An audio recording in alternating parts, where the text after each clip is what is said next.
Hello everyone and welcome to another episode of Keyforge with Kevbot, the video series dedicated to making you a better Keyforge player. Today we're talking about 5 things new Keyforge players do wrong. I just completed my first tournament this weekend, opening weekend, and I noticed a lot of the newer Keyforge players making some of the same mistakes over and over, and I just wanted to clarify some of the things for you guys. And I know you guys watched my videos, so you're probably not making any of these mistakes, but stick around, you might just learn something. As always, if you're new here, please do subscribe. I put out 1 or 2 videos a week talking all things Keyforge, Keyforge strategy, and gameplay, so I really appreciate that. But we'll get right into it here. First, new players often fight too much. So this is a really easy mindset to get into, especially if you're coming from games like Hearthstone or Magic the Gathering, where you're sort of taught to take a good trade. If you have 5 power, your opponent has 4, you're taught to take that trade every time because it gets you card advantage.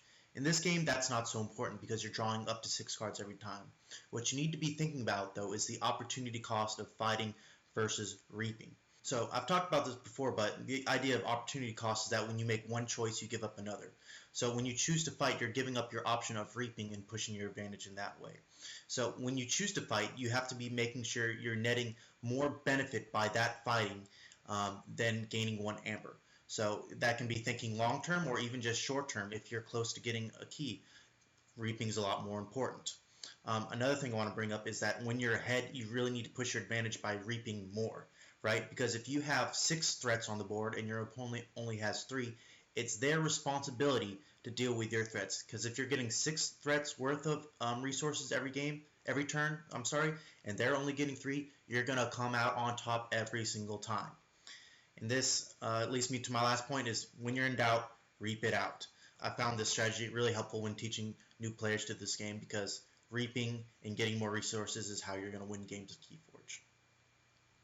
Next, player materials. So obviously I know a lot of stores are being more relaxed about this, especially with it being opening day weekend, but I went through the tournament resources, got the exact rules for you guys so you don't get mixed up in the future. So first of all, you can use homemade or third-party tokens. I actually made my own.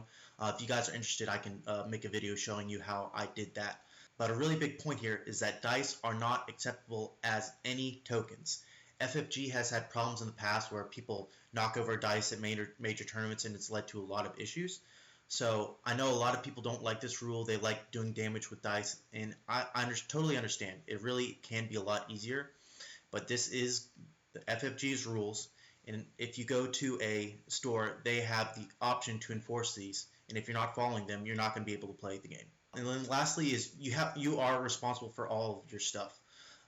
So I know, especially with the opening week, again, people aren't really prepared, but a lot of people will share their resources with you, but you're responsible for having all of your tokens and your identity card at every single game. Some resources, if you guys do want to look into some other tokens, Burger Tokens has a really nice token set, so does the Covenant. Personally, I like making my own, but it's up to you guys, or you could just buy that starter set from Keyforge. Those tokens are obviously going to be acceptable at any Keyforge event. Number 3, card sleeves. So a lot of people are confused about this, but there's basically 2 types of card sleeves. One is transparent, you see on the left here. These are just some KMC's perfect fits, but any sort of card sleeve that you can see through, even if it's colored, that's a transparent card sleeve. And those are only going to be okay for relaxed and formal holders. So really that should be any event that you are going to, you should be able to use see-through sleeves. The one caveat is, so you cannot have any sort of markings or damage on your card. So if there's a card that has a scratch on it and somebody picks that out and points it out to a judge, you can definitely be penalized for that. So in order to be safe, what I recommend everybody doing is just using the opaque sleeves. The definition of opaque is that you cannot see through it, and that's important. There is sort of any markings on the card back, it's going to be hidden if they're old or anything like that. And opaque sleeves are going to be required for premier events, so that's the highest level of competition for Keyforge, but obviously you can use that at lower levels as well. Moving on, how to officially start a game. So a lot of people are making small errors here. It's not a big deal, but I want to go over the exact order of operations of what you need to do to correctly start a game. So first, everybody's going to place out their tokens so your opponent can see them so that everybody knows what means what. And then you're going to place your deck identity cards in the arrangement that you like to do. FFG has made a preferred arrangement setup that's in their rulebook. I'll link that in the description below if you want to check it out, but you can choose to do whatever makes sense to you as long as it's clear to your opponent. Then you have to randomly select the first player. So this is different than card games like Magic the Gathering where you do a dice roll and then the first person gets the choice. You do not get the choice. So you would have to say, let's roll some dice. Whoever wins has to go first. That's a randomly selected method. You do not get to choose if you want to go first or second. So that's a really big difference because going first and going second has different benefits depending on what your deck wants to do. Obviously, then you would shuffle and give your opponent the option to cut or shuffle your deck as well.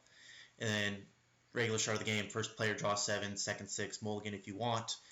And that's how you exactly start a game. But the really big point there is that you have to randomly select that first player and make sure that everybody knows what tokens mean what. Number 4, so chains are a really big part of this game, and as we continue to develop the format, there will be even a bigger presence. So I want to make sure everybody totally understands how these work because a lot of people are using them incorrectly. So there is a new errata in red here from the new FFG rules. So I'm just going to read this second paragraph here. If a player has at least one chain when refilling their hand and would draw cards based on the number of remaining cards in their hand, they draw fewer cards according to the chart below. So that is according to the draw modifier on the right-hand column of the chain tracker. Then they shed one chain by reducing the number on their chain tracker by 1. Some key things to take away here is that there's cards like Succubus in Dis that will make you draw less cards than you would before. So you can get in a scenario where you're getting even less cards and you would only remove one of your chain modifiers if you would draw. So if you don't play any cards on a turn and you still have 5 chains but you have 6 cards in hand, you would not shed a chain that turn because you would not draw that turn.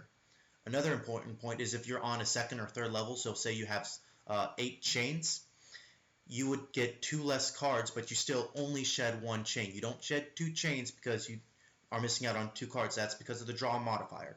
So you would still only go down to 7 if you were at 8 and draw 2 less cards, so you would be at 4 instead of 6 cards for that turn. So really important that you guys are doing this correctly because chains are going to be a big part of the game moving forward.